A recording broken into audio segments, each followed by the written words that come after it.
Hey guys, welcome back to our YouTube channel legal mindset judiciary. Okay, तो अभी तक हमने कितना पॉइंट्स कवर कर लिया है?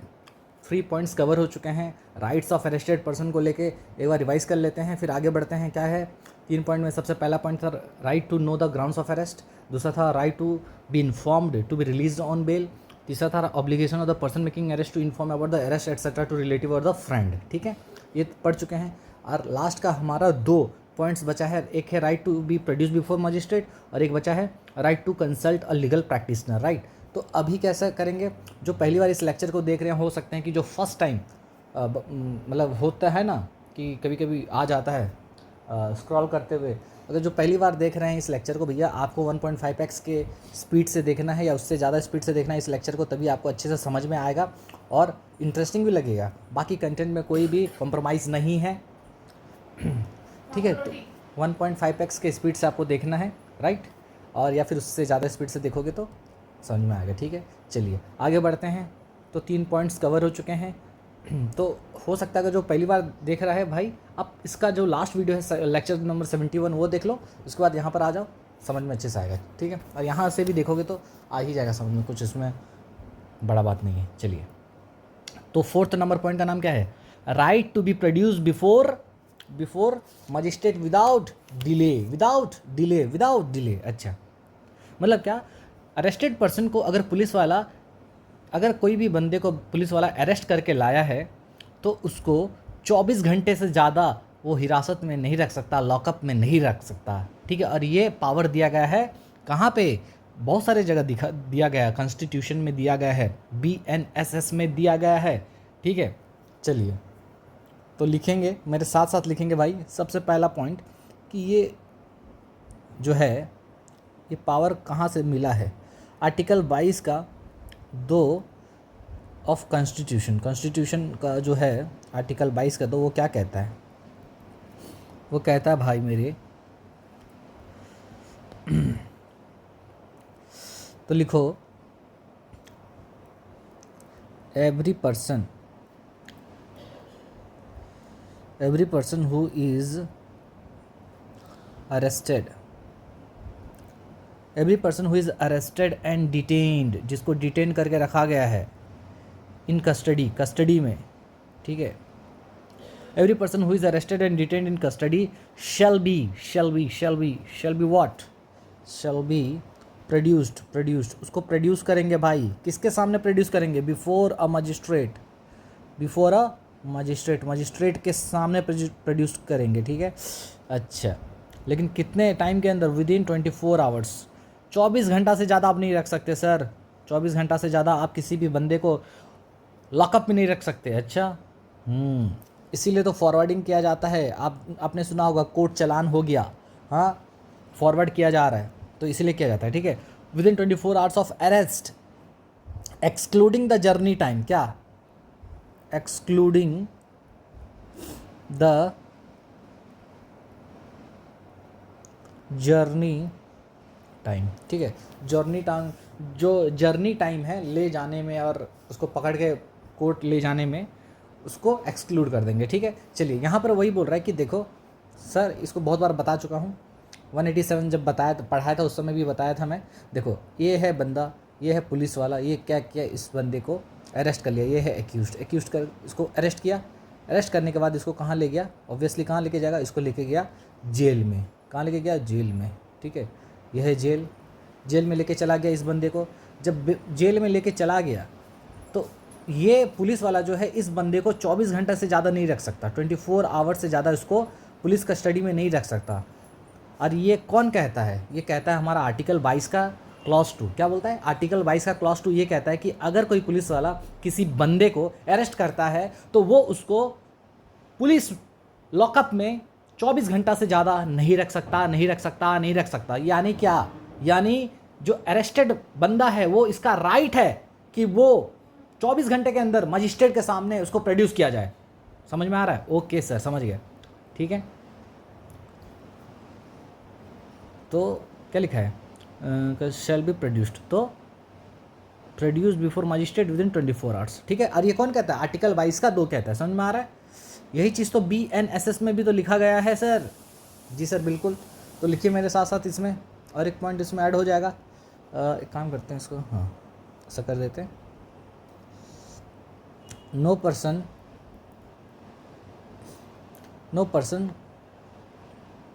Can be detained beyond this period. याद है तुमको कौन सा केस सर?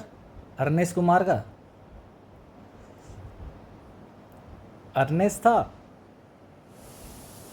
कि जोगिंदर कुमार था? जोगिंदर कुमार था, जिसमें उसको क्या कर लिए थे, डिटेन कर लिए थे पुलिस वाले, और डिटेन करके बताए भी नहीं थे मजिस्ट्रेट को, और 5 दिन तक उसको रखे थे हिरासत में। याद है?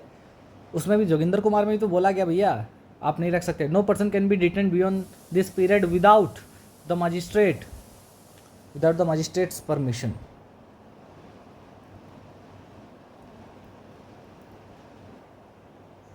ठीक है, लैंडमार्क जजमेंट आप सब जो देखोगे, DK बासु सब में भी तो वही सब बोला गया है। DK बासु, अर्नेस्ट कुमार, ये सब जो देखोगे तो भैया वही सब बोला गया बार बार। ठीक है, तो 24 घंटे से ज़्यादा आप नहीं रख सकते किसी भी बंदे को। ओके,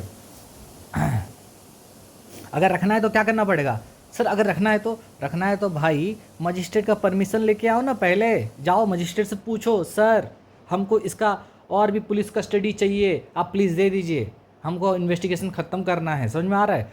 तो आर्टिकल 22 का 2 क्या बोलता है कॉन्स्टिट्यूशन का, कि अगर कोई बंदे को आपने अरेस्ट किया है तो आपको 24 घंटे के अंदर किसके सामने पहुंचाना पड़ेगा? मजिस्ट्रेट के सामने उसको लेके जाना पड़ेगा। सर 22 का 1 क्या बोलता है? याद करो 22 का 1 बोलता था क्या? अगर कोई बंदा को आपने अरेस्ट किया है तो उसको ग्राउंड के बारे में बताओगे अरेस्ट का।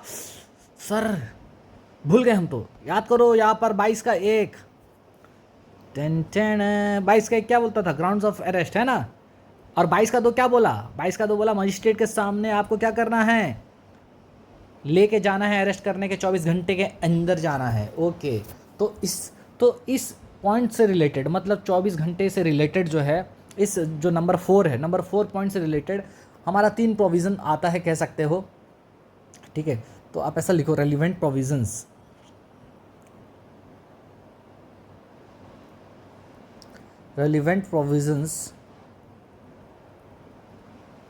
ऑफ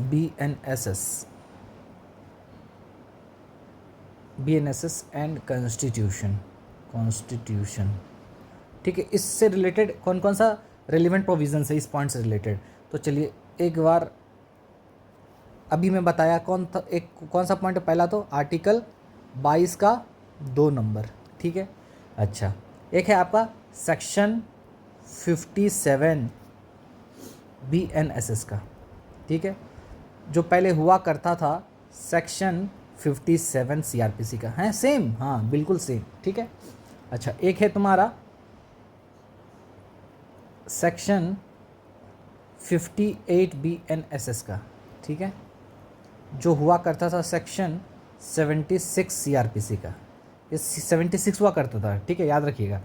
एक है तुम्हारा सेक्शन 187 BNSS का, ये पढ़ चुके हैं, बिल्कुल सर पढ़ चुके हैं। और ये हुआ करता था 167 हुआ करता था, 167 CRPC का। ठीक है, तो इसमें जाते हैं, और ये रहा और ये रहा। ठीक है, तो ये है रिलेवेंट प्रोविजंस। कौन सा पॉइंट से रिलेटेड? तुम्हारा मजिस्ट्रेट के सामने प्रोड्यूस करने को लेकर जो प्रोविज़न है उसके रिलेटेड ये सारे पॉइंट्स हैं। ठीक है, तो ये तो हमने पढ़ लिखा है, ये तो हमने ऑलरेडी कवर्ड।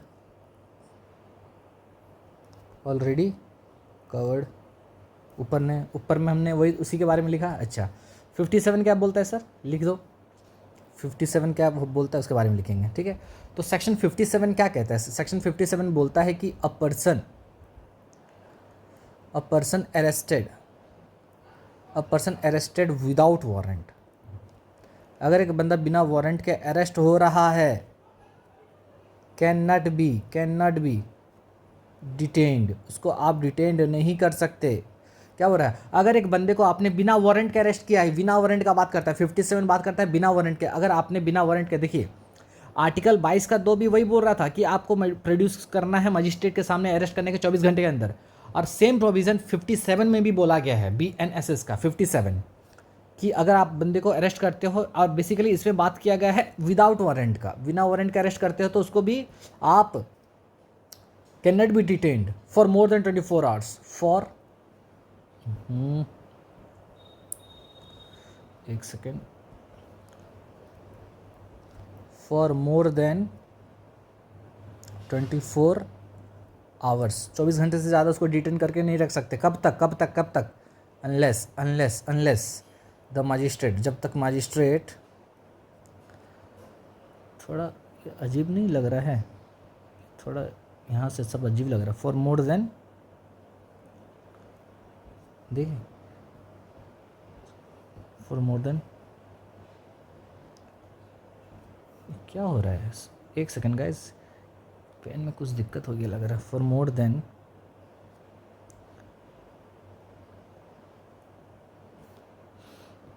लग रहा है इसका चार्ज खत्म होने वाला है। ठीक है,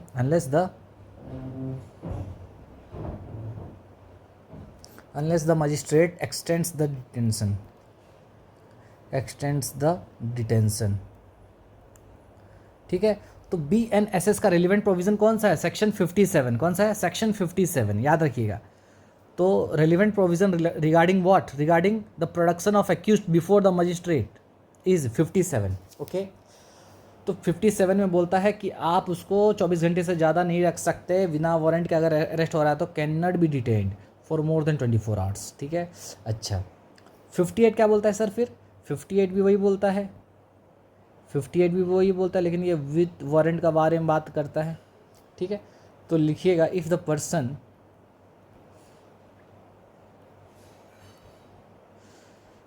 person is arrested with warrant, यहाँ पर विथ वारंट का बात कर रहा है, विथ वारंट। ठीक है, इसको ऐसा करते हैं, इसको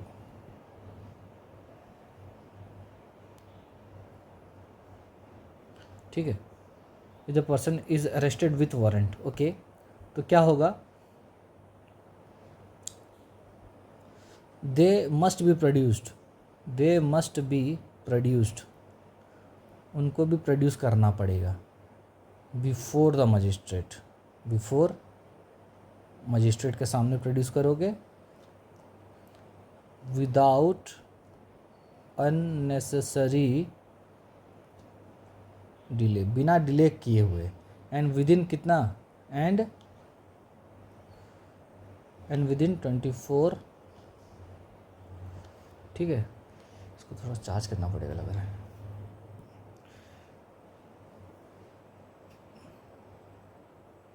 हुआ? तो इसमें बिना वारंट का बात किया, और बात वही किया। ठीक है, कि इसमें भी आपको 24 घंटे के अंदर मजिस्ट्रेट के सामने प्रोड्यूस करना है। सेम चीज़ बोला 58 में।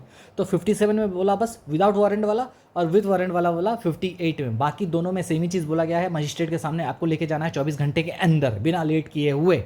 ओके, 187 क्या बोला फिर सर? 187 पे इसके ही रिलेटेड बात करता है कि अगर मान लो इन केस पुलिस वाले को 24 घंटे से ज़्यादा रखना है हिरासत में, तो मजिस्ट्रेट का परमिशन चाहिए। तो वही चीज़ 187 में लिखा है। देखो बोलता है क्या है, काम करते हैं, थोड़ा इशू हो रहा है स्पेस का, इसको करते हैं, हटाते हैं यहाँ से। चल भैया तू हट जा, और तू यहाँ आ जा, और तू भैया तू इधर आ जा, तू भैया तू इधर आ जा। ठीक है,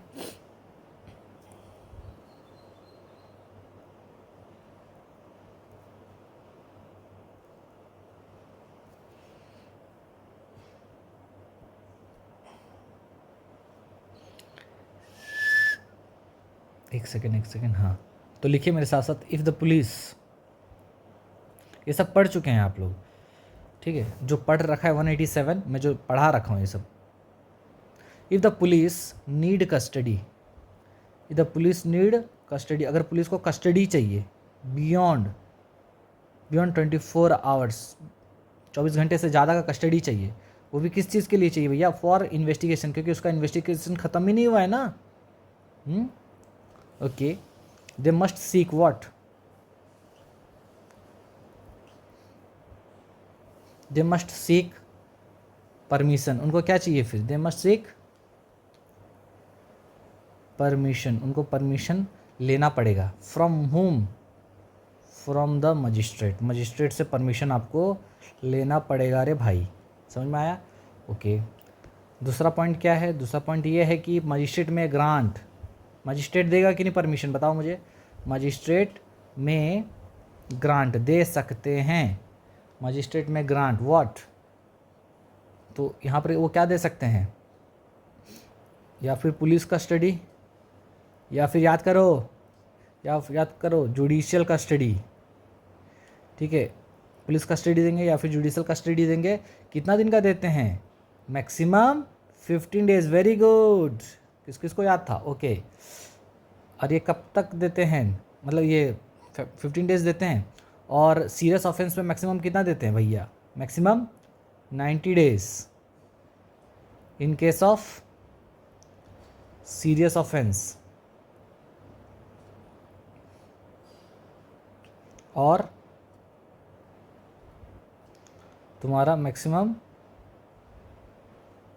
60 days in case of other, ठीक है। अदर्स के केस में 60 डेज़ का, याद है? तो इसमें आपको परमिशन लेना पड़ता है इन्वेस्टिगेशन पर्पस के लिए, ठीक है। सो क्या, if the police need custody beyond 24 hours, अगर नीड कस्टडी बियॉन्ड 24 आवर्स तो सीक परमिशन, किससे? मजिस्ट्रेट से, ठीक है। तो ये है, तो समझ में आया? इसका मतलब क्या, मजिस्ट्रेट के सामने अगर लेके जाना है, सबसे पहली बात तो ये, अगर बंदा अरेस्ट होता है तो उसको आपको मजिस्ट्रेट के सामने 24 घंटे के अंदर लेके जाना पड़ेगा, प्रोड्यूस करना पड़ेगा, ठीक है, क्योंकि ये इसका राइट है। हो सकता है कि पुलिस वाले उसको बहुत टॉर्चर के मारे पीटे, ठीक है। तो इसलिए कानून ने एक एक राइट दिया अरेस्टेड बंदे को कि पुलिस वाले अपना पावर का गलत इस्तेमाल नहीं करें, समझे कि नहीं? तो उसके लिए क्या क्या प्रोविज़न है, उसके लिए रेलिवेंट प्रोविज़न है हमारा। एक है तुम्हारा आर्टिकल 22 का 2, जो वही चीज़ बोलता है कि 24 घंटे के अंदर आपको मजिस्ट्रेट के सामने लेके जाना है। 57 BNSS और 58 ये दोनों भाई बहन हैं, ये भी वही बात बोलते हैं। 57 में विदाउट वारंट वाला बात होता है और 58 में विथ वारंट वाला बात होता है। और 187 भी इसी से रिलेटेड है, जो ये कहता है कि अगर मान लो पुलिस को 24 घंटे से ज़्यादा रखना है तो उसको मजिस्ट्रेट का परमिशन चाहिए। सब तुम समझ में आ गया? बिल्कुल ठीक है सर। ये था तुम्हारा 4th number point, right to be produce before the magistrate without delay, ठीक है। और कुछ डाउट है क्या? नहीं सर। आइए नेक्स्ट पॉइंट में, and this is the last point of our, no not the last point, इसके अलावा भी है। लिखिए, ये कितना नंबर था? 4 था ना, 5 लिखेंगे।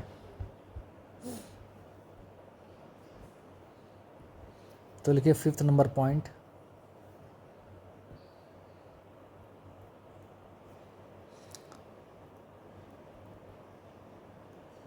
Right to consult a legal practitioner. भाई इसको क्या हो गया है? ये माइनर माइनर चीज़ को भी ले रहा है। Right to consult a legal practitioner, ठीक है। अच्छा, बंदे को अरेस्ट करेंगे तो उसका और एक राइट है कि वो अपने पसंद का एडवोकेट से मिल सकता है, ये उसका राइट है डिफेंड करने के लिए, ठीक है। तो चलिए इसके बारे में लिखते हैं, लिखो। तो अब एक इम्पॉर्टेंट चीज़, इस पॉइंट में हमारा चैप्टर अरेस्ट से रिलेटेड कौन कौन से सेक्शंस निकले, एक निकला 57 और एक निकला 58, समझ में आ रहा है? इससे पहले वाले को पॉइंट में कितना तो निकला था, उसमें भी 2 निकला था, 47 और 55, याद आ रहा है? जी सर। इसमें निकला कौन सा? इसमें निकला 57 58, ओके। अब लिखो right to consult a legal practitioner. इसमें है तुम्हारा सबसे पहला पॉइंट, वही कॉन्स्टिट्यूशन का लेंगे, आर्टिकल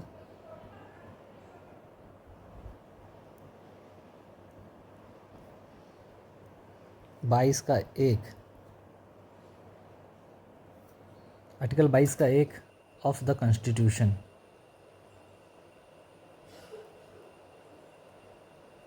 क्या कहता है? एवरी अरेस्टेड पर्सन, 22 का एक जो है वो ये भी कहता है, क्या बोलता है, every arrested person has a right, her arrested person का ये एक राइट है। कौन सा राइट है भाई? टू कंसल्ट, कंसल्ट करना, क्या कंसल्ट करना, and be defended, consult and be defended, and be defended by a lawyer, lawyer के द्वारा वो क्या कर सकता है, एक लॉयर को कंसल्ट कर सकता है, लॉयर के द्वारा डिफेंड कर सकता है अपने आप को, समझे कि नहीं, ऑफ देयर चॉइस, अपने हिसाब का, ऑफ देयर चॉइस। ये कहाँ बोला गया? ये बोला गया आर्टिकल 22 का क्लॉज 1 में, ठीक है। Every arrested person has a right to consult and be defended by a lawyer of their choice, ठीक है, समझ में आया? तो हर एक अरेस्टेड बंदे के पास ये राइट दिया गया है, आर्टिकल 22 का 1 में ये बोला गया है कि वो अपने हिसाब का लॉयर से मिल सकता है, कंसल्ट कर सकता है और अपने आप को डिफेंड कर सकता है, ठीक है। और ये कब से ये राइट स्टार्ट होता है? ये राइट स्टार्ट होता है just from the moment of arrest, ठीक है। This right begins from, this right begins, this right begins from, कहाँ से अरेस्ट, कहाँ से स्टार्ट होता है? From the moment of arrest, from the moment of arrest.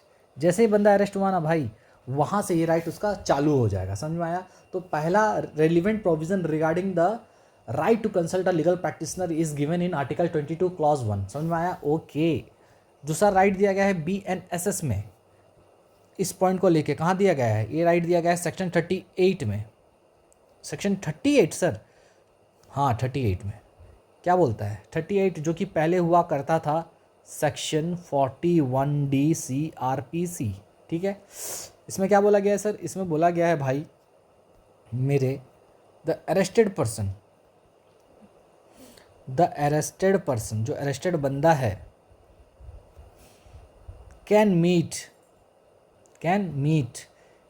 N advocate, advocate से मिल सकता है during police interrogation, police interrogation के दौरान वो एडवोकेट से मिल सकता है। कौन? ठीक है, वो बंदा जो एक्यूज्ड है, जो अरेस्टेड बंदा है, वो एडवोकेट से मिल सकता है ड्यूरिंग द पुलिस इंटरोगेशन, ठीक है। Do not throughout the interrogation, do not throughout the interrogation, throughout the interrogation,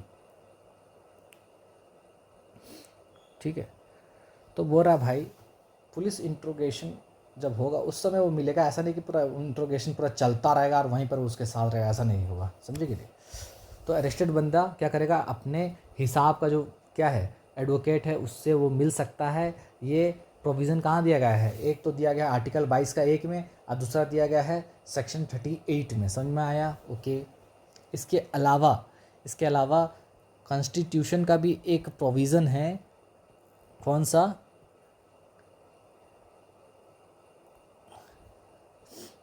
article 39 capital A of the constitution, ठीक है। कॉन्स्टिट्यूशन का आप जब आर्टिकल 39A देखोगे, ठीक है, जिसको बोलते हैं DPSP, मेरे ख्याल से directive principle of state policy, ठीक है। DPSP में दिया गया है, क्या दिया गया भाई? बोलता है ये कि द स्टेट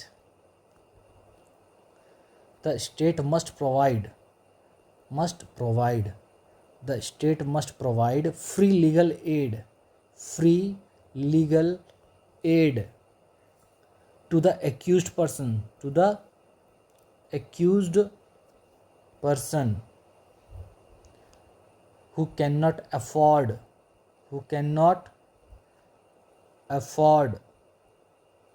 a lawyer,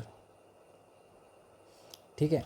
यहाँ तक कि तुम्हारा DPSP में देखोगे आर्टिकल 39 का A कॉन्स्टिट्यूशन का, वो भी ये कहता है कि जो स्टेट है, ठीक है, यानी जो गवर्नमेंट है भाई, ओके, उसका ये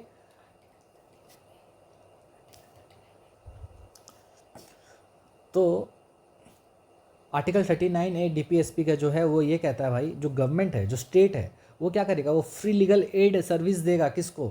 फ्री लीगल एड पहुंचाएगा, किसको, एक्यूज्ड को देगा। मतलब क्या भाई, देखो जो भी बंदे एक्यूज्ड हैं उनके पास पैसा उतना थोड़ी है कि वो लॉयर को हायर कर सकते हैं, क्योंकि लॉयर लोग भी चार्जेस वगैरह लेते हैं अपने हिसाब से, ठीक है। तो अगर जो गरीब आदमी है बेचारा, वो उसको क्या जस्टिस नहीं मिलेगा क्या? उसके पास अगर पैसा नहीं है, तो क्या जस्टिस नहीं मिलेगा? मिलेगा भाई, क्यों नहीं मिलेगा? हाँ, तो इसीलिए कॉन्स्टिट्यूशन जो हमारा सुप्रीम लॉ है इंडिया का, वो ये कहता है अगर कोई बंदे के पास पैसा का कमी है, गरीब आदमी है, तो उसको ये ना हो कि उसको जस्टिस ना मिले। इसीलिए आर्टिकल 39A में ये बोला गया है कि भाई आप, गवर्नमेंट का ये काम है, एक्यूज्ड को फ्री लीगल एड का सर्विस मिलना चाहिए। उसको एक लॉयर आप उसको अरेंज करवा के दो जो उसके बिहाफ में केस लड़ेगा। समझे कि नहीं? समझ में आया? उसी को बोलते हैं article 39A of the constitution, DPSP का। समझ में आ गया? तो ये right to consult a doctor को लेके ये 3 इंपॉर्टेंट पॉइंट थे। इसके अलावा और एक पॉइंट दिया गया है BNSS में। अच्छा, हाँ, लिख लो। BNSS का 341 नंबर सेक्शन, अगर आप देखोगे सेक्शन 341 BNSS का, ठीक है, जो कि पहले हुआ करता था सेक्शन 304 CRPC का, सेक्शन 304 CRPC। समझे? तो इसमें भी क्या लिखा गया? इसमें भी अगर आप देखोगे तो भाई वही चीज़ लिखा गया है जो 39A में लिखा गया है। हाँ हाँ, तो देखो इसमें ये लिखा गया है, if the accused can not engage a lawyer, अगर एक्यूज्ड लॉयर हायर नहीं कर पा रहा, एंगेज नहीं कर पा रहा, क्यों नहीं कर पा रहा भाई? ड्यू टू पॉवर्टी, गरीबी की वजह से, ड्यू टू पॉवर्टी और इंडिजेंस, वही है, पॉवर्टी की वजह से, इंडिजेंस की वजह से, द कोर्ट मस्ट अपॉइंट, तो उस केस में भैया कोर्ट अपॉइंट करके देगा अ लीगल एड लॉयर। ठीक है, एक लीगल एड लॉयर को कौन अपॉइंट करके देगा? कोर्ट मस्ट अपॉइंट, कोर्ट उसको अपॉइंट करेगा फॉर देयर डिफेंस।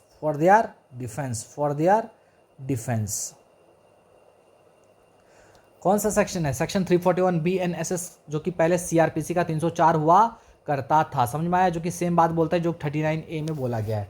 ठीक है, तो ये सब पॉइंट्स जो हैं right to consult a legal practitioner को लेके हैं। पहला कौन सा है? आर्टिकल 22 का एक, जो ये बोलता है हर एक बंदा जो अरेस्ट होता है उसको अपने लॉयर से मिलने का राइट है, कंसल्ट करने का राइट है। 22 का एक बोलता है। फिर 38 भी बोलता है कि उसको भी एडवोकेट को मिलने का, अरेस्टेड बंदे का पास ये राइट है कि वो अपने पसंद के एडवोकेट से मिले, ड्यूरिंग द इंट्रोगेशन मिले, थ्रू आउट द इंट्रोगेशन नहीं मिले। ओके, आर्टिकल 39A बोलता है फ्री लीगल एड सर्विस के बारे में। अगर कोई भी बंदा जिसके पास पैसा का कमी है या फिर गरीब आदमी है, तो उस केस में उसको ऐसा ना हो कि वो जस्टिस से वो रह जाए। ठीक है, तो उस केस में उसको फ्री लीगल एड सर्विस देना पड़ेगा। और ये कौन अपॉइंट करेगा लॉयर को? उसके लिए कोर्ट अपॉइंट करेगा। ठीक है, ये सेक्शन 341 भी सेम चीज़ बात करता है तुम्हारा फ्री लीगल एड सर्विस के बारे में। वो ये कहता है कि अगर एक्यूज्ड किसी लॉयर को हायर नहीं कर पाता क्योंकि गरीबी की वजह से, तो कोर्ट उसको अपॉइंट करके देगा लॉयर जो उसके बिहाफ में केस लड़ेगा। समझ में आ रहा है? ये है तुम्हारा पॉइंट सेक्शन, जो पॉइंट है ये तुम्हारा right to consult a legal practitioner. समझ में आ गया? ये है तुम्हारा ये point. And now we are moving towards the last point of our question, and the point is right to be examined by the medical practitioner. ये लिखा नहीं हूँ क्या मैं? देखें, नहीं लिखे थे, आगे लिख लो भाई। 6 नंबर पॉइंट यहाँ लिख लो।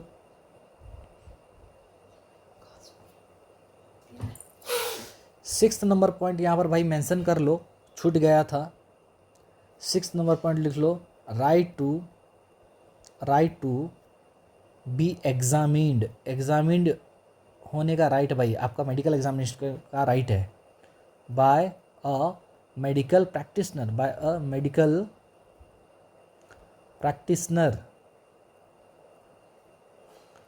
ठीक है, 6 नंबर पॉइंट। तो अगर आप देखोगे 5 तक कंप्लीट हो चुका है हमारा, 4 और 5 भी हो गया। 6 number, this is the last point of our question, rights of arrested person. तो इसमें चलो लास्ट पॉइंट लिख लेते हैं जल्दी और कंप्लीट हो जाएगा। आते हैं 5th नंबर पॉइंट पे। 5th नंबर पॉइंट है आपका right to be examined by medical practitioner, by medical practitioner.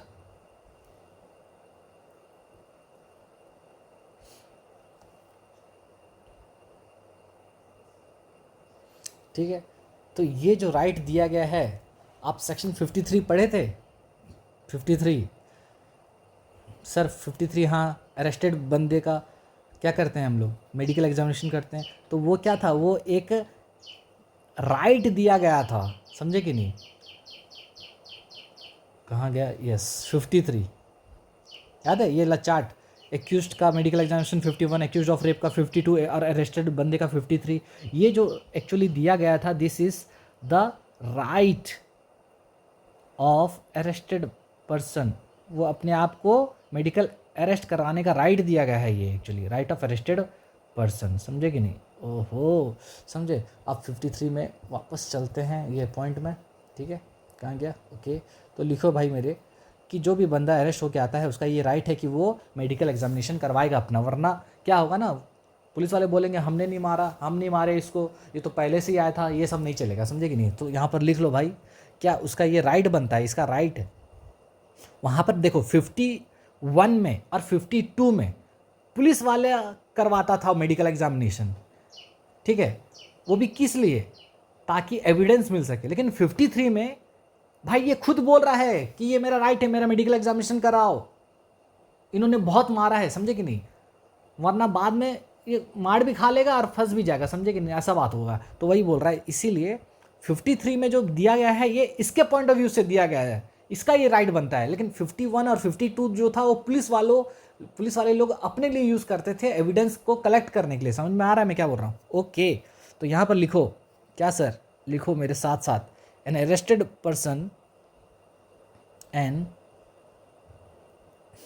arrested person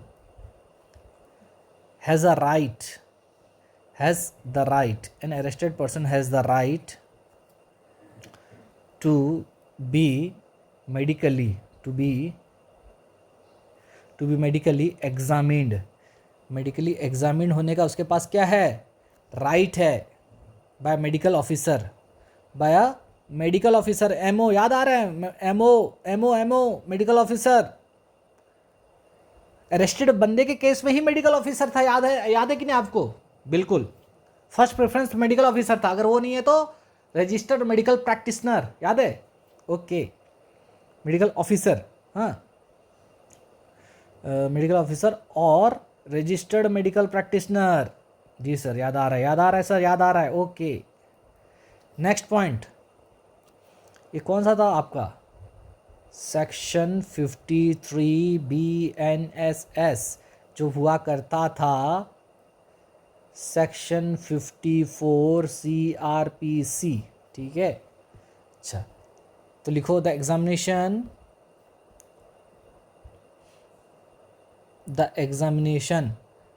can be requested to disprove the offense or to prove police ill treatment or to prove police ill treatment। समझे? ये बहुत important point है, समझो।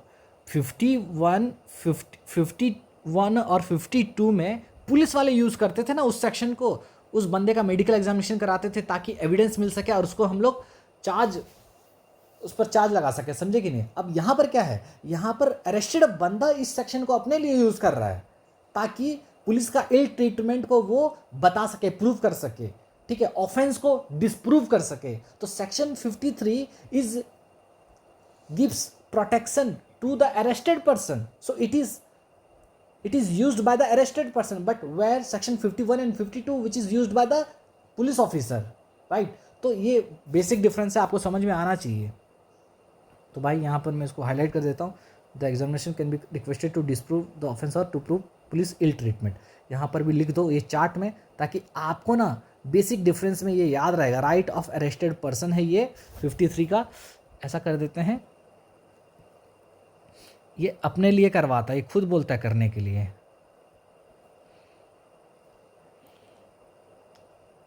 To disprove the offence. ठीक है, यहाँ पर आप चार्ट में लिख लीजिएगा, लास्ट वाला चार्ट जो बनाया था मैं, ठीक है, उसमें लिख दीजिए टू डिस्प्रूव द ऑफेंस। और दूसरा है to prove police ill treatment, to prove police ill treatment. ठीक है, और ये दोनों क्या है भाई, ये दिया गया है actually right of arrested person, right of arrested person. समझ में आ गया? ओके, तो ये होता है हमारा, यहीं पर ये पॉइंट भी ख़त्म होता है। ठीक है, right to be examined by the medical officer. समझ में आया? ओके, इसके अलावा आप केस लॉ वगैरह सारा कोड कर सकते हो, जितना भी हमने पढ़ा। क्या क्या पढ़ा? डीके बासु का केस, अरनेश कुमार, जोगिंदर कुमार, सारा केस यहाँ पर आप क्या कर सकते हो, कोड कर सकते हो। ठीक है, तो ये था तुम्हारा rights of arrested person is over here. And in the next class we will discuss the persons who can not be arrested, right. उसके बाद जो बाकी के जो छोटे छोटे सेक्शंस है उसको कवर कर लेंगे, और हमारा arrest chapter will be over by the next class, और इट विल टेक 2 और मोर क्लास, राइट। ठीक है, चलिए मिलते हैं नेक्स्ट क्लास में। तब तक के लिए बाय, टेक केयर। मैं हूँ आपका दोस्त सैम, और पढ़ते रहिए, और चैनल को सब्सक्राइब करो, दोस्तों के साथ शेयर करो, और कमेंट बॉक्स में ज़रूर बताओ आपको कि ये लेक्चर कैसा लग रहा है, ताकि मुझे मोटिवेशन मिले आपके लिए और भी अच्छा से अच्छा कंटेंट लाने के लिए। चलिए मिलते हैं नेक्स्ट वीडियो में, बाय।